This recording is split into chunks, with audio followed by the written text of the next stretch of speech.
This is a man who advertised to the world that he's taking American jobs all over the world, laying off American workers. Why would we give a company like that XM money? Certainly, I'm not enthused about it, but to the extent that GE can keep jobs here because of export, those are jobs that are left in New York State. But they have laid off hundreds of thousands of workers. I would now yield 3 minutes to the gentleman from Texas, Ron Paul. Gentleman's recognized for 3 minutes. I thank the gentleman for yielding, and I ask unanimous consent to revise and extend my remarks. Without objection.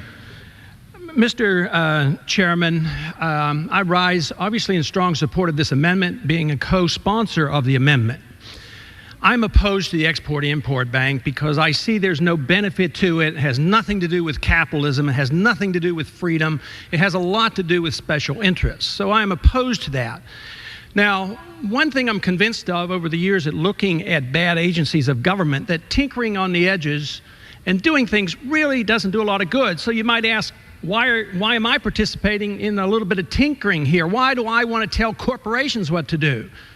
I'm a capitalist. I believe in capitalism. I don't want to tell the corporations what to do at all as long as they don't commit fraud and live up to their promises. But this is different because they're getting taxpayers' money.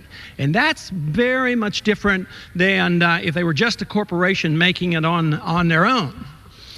Now, the gentleman from Nebraska said that if we don't give them these loans, they won't get any money and they'll have to go overseas, or the companies overseas.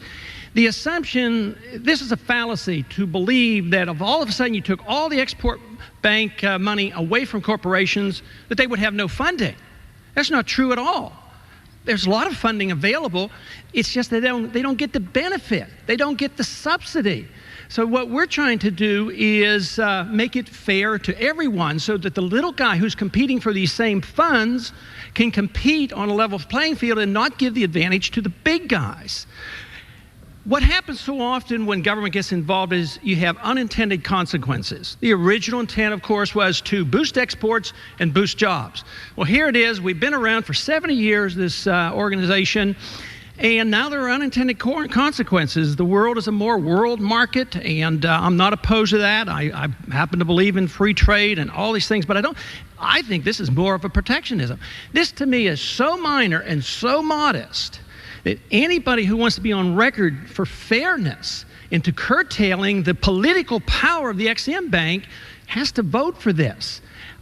This will be a little bit of help to a few people in order to say to these corporations that if you're going to get tax subsidies for their loans and they start laying off people, they better lay them off someplace else rather than here. That is pretty modest.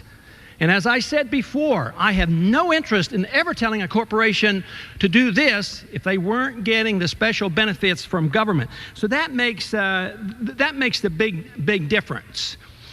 You know, there's a market allocation of credit and there is credit allocation by politicians. And this is what we're talking about here. We have credit allocation and we have malinvestment and overcapacity, which causes the conditions to exist for the recession. Of course, a lot of this comes from what the Federal Reserve does in artificially lowering interest rates. But this is a compounding problem when government gets in and allocates credit specifically at lower rates. It causes more distortions. This is why allocation to companies like Enron contributes to the bubble that ends up in a major correction.